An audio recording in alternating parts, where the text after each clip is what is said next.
Hi guys, my name is Tara from Uy Tara Usap Podcast with Miss Ash from AZ Travel Go Solutions. So ngayon, pag-usapan lang natin yung, ano ba pag-usapan natin, Miss Ash? Marami. So kanina kasi habang nagbe-briefing kami, na-mention niya na parang may discrimination daw sa Muslim community. Pero before tayo mag-deal with that topic, given a new year ngayon, anong New Year's resolution mo? Sana maging healthy ako this year. Last year ba hindi? Last year hindi, puro anxiety yung naramdaman ko last year. Grabe. I think wag ka na mag-overthink. Madali for me nasabihin dahil may marami tayong emotional support. Pero I think the best way to go is take care of yourself first before you take care of everybody. Tama. You cannot give what you don't have. Okay, let's talk about yung Muslim community when it comes to business. Kasi ako, never pa ako nagkaroon ng client na Muslim, Ngayon pa lang. Oo. So, paano yung mga dynamics no? Na magsimula tayo dun sa umpisa. Like, nagsistart ka pa lang ng business. Yung tatlong struggles mo. Nung nag-start pa lang ako ng business, syempre, naghanap ako ng mga taong makakatulong sa akin. May mga nilapitan din ako, pero medyo tagilid. Alam mo yun, yung parang pagka ikaw as a Muslim, Maranao, is parang hindi sila naniniwala sa ano mo. Parang, bakit? Mga ganun na stereotype. So, nung nagsisimula pa lang talaga ako, madalang lang o bihira lang yung nalalapitan ko talaga na totoong tutulong sa akin. So, buti naman may mga nagtiwala pa rin naman kahit ganun. Kasi talaga ever since before, talagang nadidiscriminate talaga yung pag nakita nilang Muslim or Maranao yung magninegosyo ng ganito, ganyan. Ngayon parang hindi na masyado kasi nakikita na kami sa community, nakikipag-compete na kami globally. So, parang na ngayon, hindi na namin nararamdaman yun. Before lang yun, pero ngayon, parang chill na lang. Ganun. So, sabi mo, Muslim Maranao. Yes. So, educate me. How do you define that? Yung Islam is religion. So, ang Muslim is yung nagpa-practice ng religiong Islam. So, ang Maranao is a tribe. So, ang tribo ko is Maranao. May mga tribo kami. Yes, marami. May Tausug, may Maguindanao, may Maranao, may Iranon, may Yakan. So, iba-iba yun. Iba-iba din ng culture. So, sa amin, Maranao, kasi sa amin, pag narinig mong Maranao, ay, negosyante yan. So, parang ganun. Okay. So, nakikita mo kami sa Green Hills, nakikita mo kami sa mga... Okay, sa Green Hills. Diba? Na yung mga taga-Maranao. Okay. Mga Maranao yun, most of, karamihan doon, mga Maranao nandun. Kasi, iba-iba. Marami, may mga Tausug din na, pero most of na nandun na nagbebenta ng mga cellphone, naglalagay ng tempered glass. Kasi, pag naririnig Maranao, parang, nagbebenta ng tempered glass sa may Green Hills, nagbebenta ng cellphone, ganun. So, normal yun kasi karamihan talaga sa amin nagbebenta talaga ng cellphone. Katulad namin ngayon, parang ang namin ngayon is mag-compete na talaga globally. Makikita muna kami ngayon sa TV, makikita muna kami ngayon sa vlog, maraming nagbablog ng mga Muslim, Maranao. So, yun siya. So, hindi na kami ngayon naglalagay lang ng tempered glass kasi makikita muna kami ngayon kahit saan. Sa ibang bansa, ang daming mga Maranao nagpapasabay, nagnenegosyo. Kahit saan niyang bansa, nandyan ang Maranao. Yes. Okay. What made you start a travel agency? Kasi ako talaga, gala talaga ako Mahilig talaga akong gumala since high school pa lang ako, kung saan talaga ako gumagala, ganito, ganyan. So, before kasi, ang gusto ko talaga magbenta lang ng ticket, mag-flight, mga ganun. Until such time na nag-network na kasi ako before pa ako nag-travel agency. So, nag-networking muna ako until may nakilala kong supplier na mag-aano sa akin ng system, ganito, why not pasukin natin yung B2B, no? Kasi maganda siya. Hindi lang focus namin is mag-book ng ticket, mag-book ng airlines, mag-book ng tour packages. Parang old, parang traditional na yung ganun. So, why not haluan natin ng networking, haluan natin ng marketing, na mag-recruit tayo ng mga tao, na bigyan natin sila ng magandang sistema, na sila naman ngayon yung magbubook at magbebenta ng mga ticket, diba? So parang, maganda yun. Why not pasukin natin yun? Kasi bihira lang yung ganun ngayon na magbibigay ka ng system sa isang tao, tapos siya na yung magbubook, siya na din yung magbebenta. So magiging travel agent or sub-agent yung tawag sa kanila. So nakatulong ka na nga dun sa tao, nakapag-negosyo ka pa, kumita ka pa. So ganun yung inaano ko dun. Eto talaga, kating-kating ako tanong ito Kasi mahilig ako mag-travel. So, yung mga seat sale, totoo ba yun? Yes, totoo yun. Ano yung top 3 na things na kailangan mong i-remember para makasecure ng ticket sa seat sale as a travel agency owner? Sa amin naman kasi yung mga piso sale, diba? So, kailangan mo talagang pagpuyatan yan. Kasi pag nandyan yan, yung iba kasi akala nila hindi totoo yun. Totoo yun, makikita mo talaga piso. Piso talaga yun. Pero, pag binook mo siya, hindi siya magiging piso kasi may mga taxes pa yun. So, may mga hidden talaga. Makita mo talaga, ang ibabayad mo talaga sa flight is piso talaga. Pero, may mga taxes kasi yun. So, pagka nakita mo piso, makikita mo dyan, magiging 500 or ang mababayaran mo magiging 1,000. So, pag gusto mong i-secure yun, pagpuyatan mo yun kasi mabilis lang talaga yun nawawala. Hindi yun pag nandiyan na. Abang ka na dapat. Oo, mag-aabang ka talaga. Kaya nauubos talaga yun. Kasi maraming mas nag-aabang sa'yo, hindi lang ikaw. So, kailangan anuin mo talaga yun, pagpupuyatan mo talaga yun, i-book mo na yun agad. Pag nakita mo yung piso na yun, i-book mo na yun para makuha mo na yung slot. Kasi maraming nag-aabang. As a travel agency, ano yung kinaibahan mo sa ibang travel agency? Ang kinaiba ni EasyGo sa ibang travel agency is kami talaga, ang pinaka-target market talaga namin dito is yung mga aspiring, yung mga nagsisimula pa lang sa negosyo, nagsisimula pa lang sa travel and tours. Yung parang meron kaming ang tawag ito process na pag pumasok sa amin yung isang tao is talagang gusto ko yung wala pa talaga siyang alam kasi ako yung magpupuno nun. Yung iba kasi parang ang pinaka nila is ay, marunong na yan, sige, bahala na yan kasi marunong naman yan. Sa amin kasi gusto ko yung wala pang alam eh. Kasi ako yung magga-guide sa kanya kung paano gagawin niya. Tapos bigla na lang siyang mag-grow. Tapos iba kasi yung feeling na magpapasalamat sa yung tao. Yung feeling na magpapasalamat siya sa'yo. Kasi maraming ganun eh. Maraming nag-ano sa akin, thank you coach. Kasi nang dahil sa'yo ganito, meron akong pwesto. May mga ganun. Nagkaroon na ng pwesto, nagkaroon na siya ng office, nang dahil sa akin. Nung una, hindi ko pa alam kung paano mag-book ng ganito. Nung una, wala pa akong alam sa ganito. Ngayon, sobrang alam ko na lahat. Thank you sa Masarap sa feeling na ganun eh. So, yun ang gusto. Kasi pag marunong, hindi na magte-thank you sa'yo, marunong na ako eh. Hindi na kita kailangan, diba? So, yun yung pinaka-unique na alam ko na mayroon si EasyGo. Okay, so ibig sabihin, hindi ka B2C. B2B ka. B2B. Pwede ding B2C kasi nagbo-book din kami ng pero pinaka-focus talaga namin is B2B talaga. Ano yung pinaka-struggle ng mga travel agency given na nag-pandemic? Yes, naku, grabe. Diyan nagsimula yung anxiety ko nung nag-pandemic. Na-test ang faith. Yes, sobra. Alam mo ba, diyan nagsimula yung anxiety ko nung nag-pandemic? As in, wala. Zero lahat. Alam mo yung nasanay kang humawak ng pera? Siyempre, bumili ako ng kotse. Bumili ako ng bahay. Sabi mo, mortgage! Dami kong, bayarin sa oras na yun. Tapos biglang nag-cut. Walang tours. Walang kita. Kailan ka nag-start pa ng business? 2016 pa. So before pandemic. So, Yes. wala sa atin nakakita ng pandemic. Wala. So, ang nangyari, 2021 ba yun? Yung nag-lockdown na lahat. So, wala, as in, doon na nagsimula ang anxiety ko, hindi na ako makatulog, as in, nagpa-panic attacks ako, nagba-breakdown ako. Until now, meron pa akong anxiety. From pandemic. From pandemic yun. Naka-recover ka na? Naka-recover ako noong 2023. 2023, nag-rebrand ako, EasyGo. Dati kasi, ang brand ko is yung pangalan ko talaga, Azmin Travel and Tours. Parang hindi nag-click. So, lahat ng sinisimulan kong negosyo, talagang nag-boom talaga siya. So, nung bumalik ako... Alam ka naman dyan. Di ba ako kayo papalakpak? Okay. Nung bumalik ako ng 2023, doon umusbong na naman siya until such na madami na akong ina-attendan ng mga ganito, nakapag-interview ng kung sino-sinong tao. So, lately lang, mga 4 months ago na ata. Actually, ngayon parang medyo okay na ako ngayon kasi 4 months ago, nawala na naman ako. 4 months ago? Ito na, bago pa lang. Na-anxiety na naman ako. Kapag na-anxiety ka, alam mo, normal yun sa mga business owner. Ako na may anxiety ako na parang, okay, may malaking project ako ngayon. Parang, paano kung ngayon na lang? Alam mo, mali nga yun eh. Dapat, kung ano yun na ngayon, dapat yun yung, inaayos mo. Dapat yun yung iniisip mo. Tama. Wag muna, kasi pag business owner ka, syempre, ang dami mong binubuhay. Ang dami mong empleyado. Bukod pa sa pamilya mo, paano ka kakain everyday. Pero, alam mo yun, matagal na yung negosyo mo. Matagal na yung akin. Magsi 6 years naman. Hindi naman ako pinabayaan ni Lord, diba? And sa'yo din, syempre. Alam mo yun, you just have to keep your faith.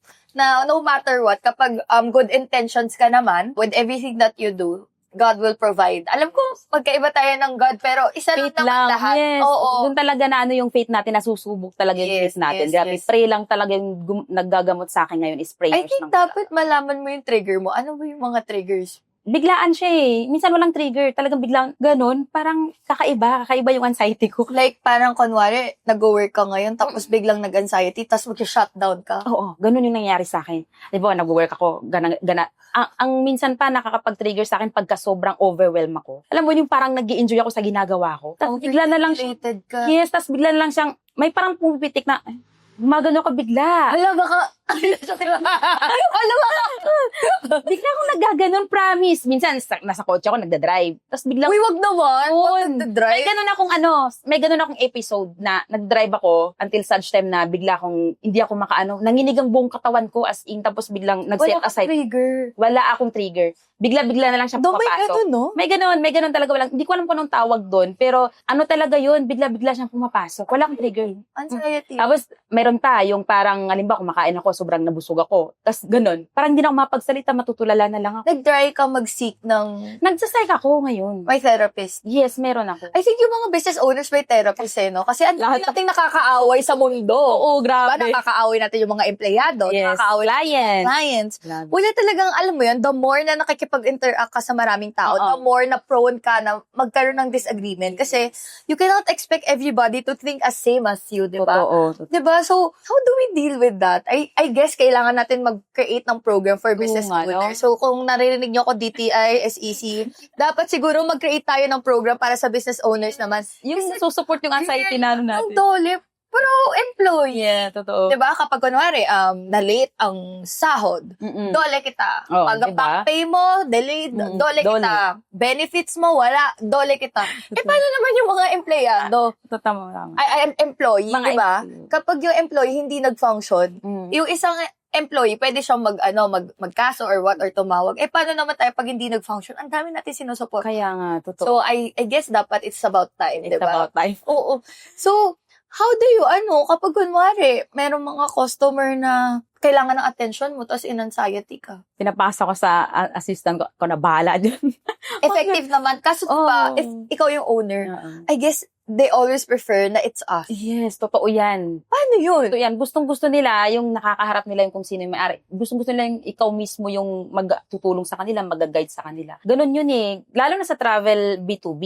Ang dami mong i-explain, i-training mo, i-webinar mo pa yan siya, tapos guide. Naku, step by step yung guide talaga dyan. Step by step. Oo. Sobrang kailangan talaga may step by step process talaga na ibibigay kang ganitong gawin mo, ganyan. So, ang nangyayari, kailangan talaga yung admin mo talaga, yung assistant mo, maaasahan din. Alam niya talaga yung kilos mo. Kailangan siya yung backdrop mo na kumbaga pagka nagka-anxiety ka, ikaw na bahala nito. Bukod sa anxiety, syempre, patong-patong na yan eh. Financial, yung mga tao mo, yung operations mo. Yes. So, my next question would be, sa business mo, ano yung, di ba sabi mo nung pandemic parang na-down ka, tapos naka-recover ka ng 2023. Ano yung 3 important things na ginawa mo for you to recover? Na hindi alam ng mga tao. Kasi simple lang yung pwede nating sabihin. Like, gumising ako, one day, nag-work. So, tell us about the process of recovering from the pandemic. Ang ginawa ko noon, naganap ako ng isang tao. Sabi ko, kailangan ko ng isang tao. Jowa. Hindi. Meron naman, kasi married, ako eh. So, Mamaya aside tayo from dyan that, asawa. Okay, let's go. wala na tayo dyan, okay na yan. Kasi naman yun eh. At parang feeling ko, so, sila yung pinakaunang supporting system natin. So, Unit. gusto ko yung ibang tao naman. Isang tao talaga na, alam mo, yung may intindihan ako na sa kanya, yung parang makapag-collaborate ba kami na parehas kami ng passion. So, yun nga, nakahanap nga ako ng isang tao which is yung gumawa ng website ko. Malaking tulong din sa kanya sa akin kasi magaling din siya mag-advise. So, medyo naka-heal din siya ng anxiety ko eh. Kasi yun nga, tinulungan The people you surround with, Yes, alam you mo. talaga. Oo, alam mo, dun ko na-realize na tamang tao lang talaga yung kailangan mo para makabawi. So, naano ko talaga siya na nagkausap kami, ganito, nag-collaborate kami until yung mga ginawa namin yung website, kumuha din ako ng mga tao ko na tutulong din sa akin. Until paunti-unti, yung mga tao na yun na tumulong sa akin, until paunti-unti ko na-realize na yun pala yun, tamang tao lang talaga ang kailangan mo para makabawi ka. Kasi kahit na gusto kong ganitong gawin ko, pero yung mga pagkakatiwalaan mo na tao, wala ka namang sasabihan ng ganito, wala ka namang, ikaw lang sarili So mo lang. number 1 is support system talaga. Yes, support system talaga yung number 1. Tapos yung number 2, family. Ang family talaga, kailangan supportive yung family. Pag hindi, paano? Wala, iyak ka talaga. Number 3 is yung passion ko. Yung drive mo talaga. Yes, yung drive ko talaga. Kala biglang in-anxiety. Paano na yung passion? Diba? Alam mo yung ganun.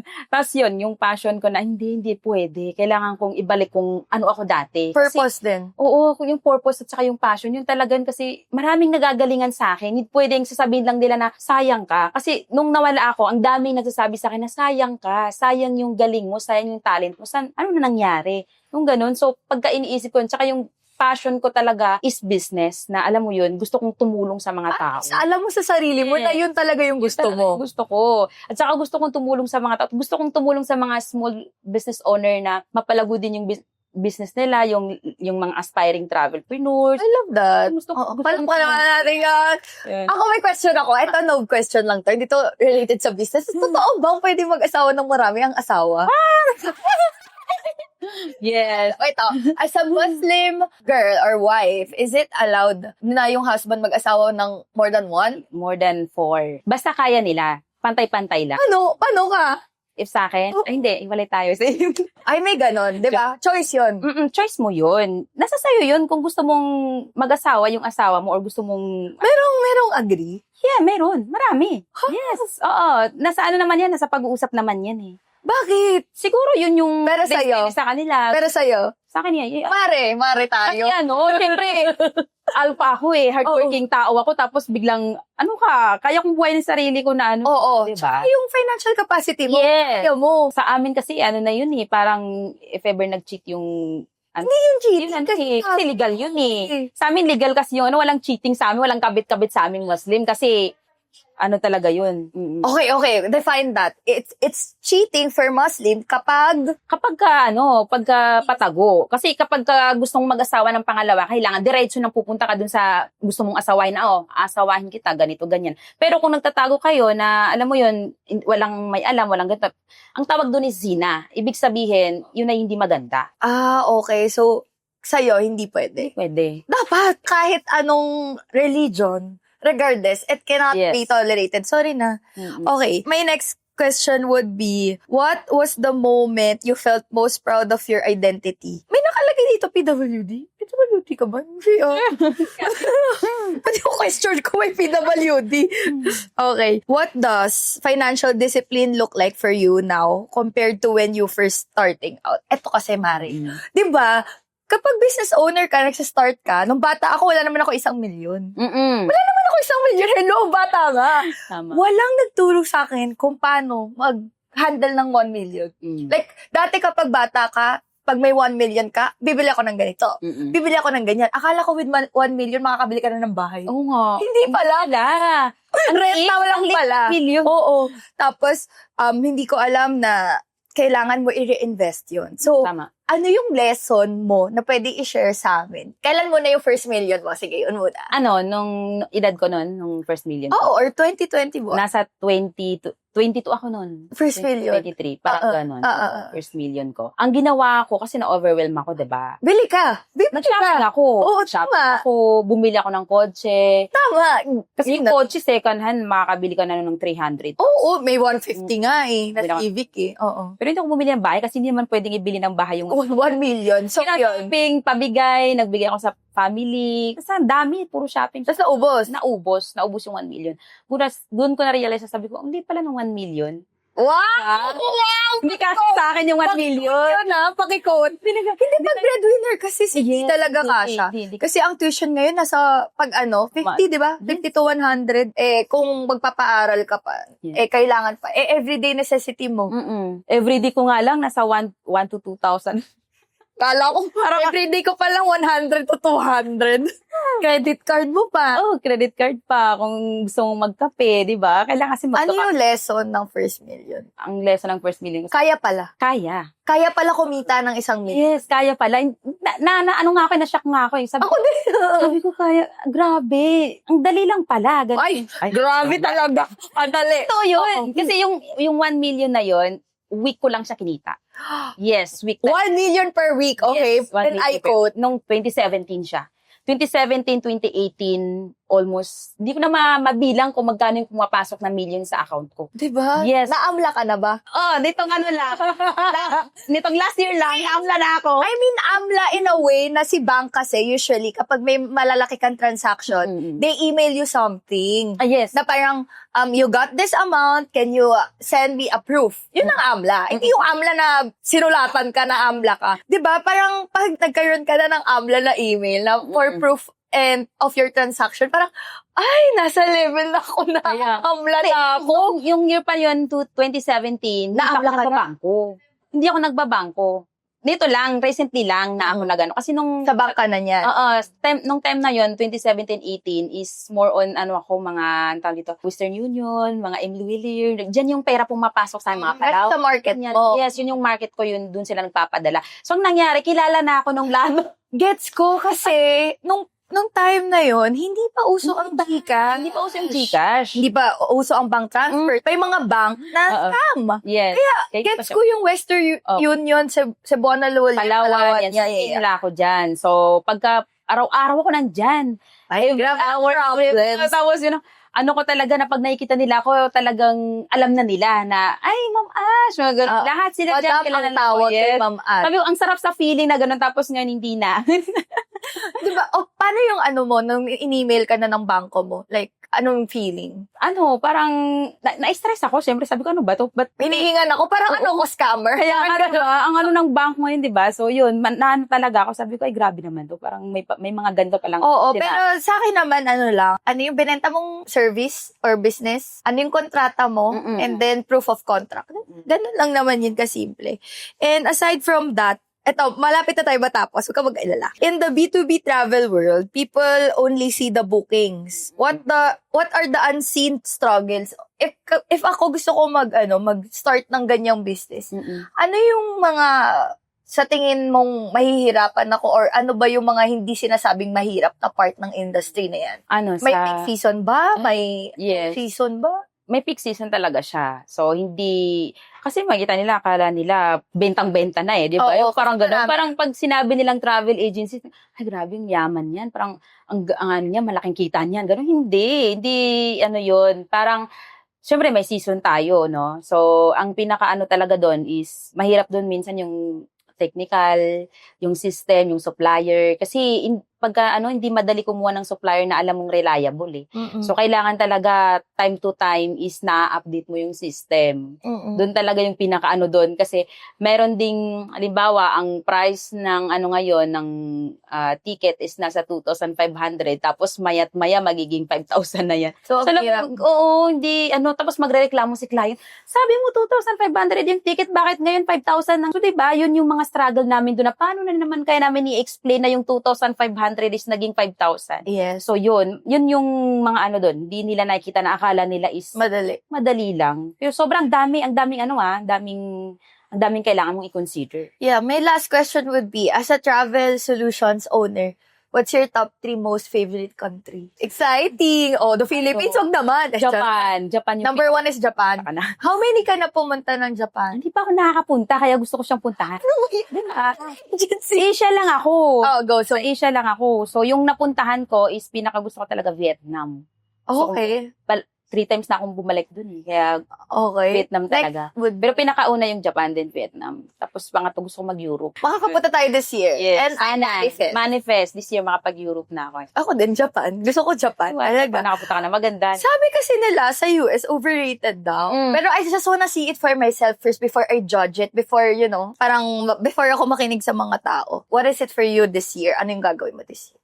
This year, gagawin ko talaga, mag-start ako ng podcast. Yun talaga yung Ito na nga, kaya nga nandito, di ba? So, ito na, mag-start ako ng podcast ko. More about my journey sa business, yung daanan ko, yung mga heartbreaks ko. I say that. Sabi yung heartbreaks? Heartbreaks talaga. Hindi, may mga heartbreaks din tayo, syempre. Tao naman kasi tayo. Tapos yung financial, i-share ko din yung mga nangyari sa akin na yung mga maling decision ko sa buhay. Mga maling decision ko dun sa mga nangyari, yung mga pera-pera, yung waldas. Naman tayo nagkakamali. So, it's how you recover from it. And at the end of the day, hindi lahat ng tao kaya gawin yung ginagawa natin. Totoo. And so, we have to cherish, grateful for everything that we have experienced. Kasi, face it, hindi naman lahat kaya magnegosyo. It's not for everybody. Yes. The hardship, yung mga matutulog ka na lang, may re-replyan ka pang email, matutulog ka na lang, may check ka pang client, 'di ba? It's something that they don't see every day. Akala lang nila kika, may studio, may travel agency, travel lang ng travel. End of the day, you choose your battles wisely. Totoo. I guess that's it for me, for this podcast. And I hope I learned so much from you. Plus, yung pwede pala mag-asawa ng up to 4. Cheating pala yon kapag I think yun yung mga tumatak sa atin. And as a traveler, and I learned something from you, Miss Ash, and I hope na we can have a podcast again. Yes. Again, this is Tara from Uy Tara Usap podcast with Miss Ash, and I hope you can support us via Facebook, Instagram, Spotify, YouTube, and I hope to see you soon. Thank you! Bye!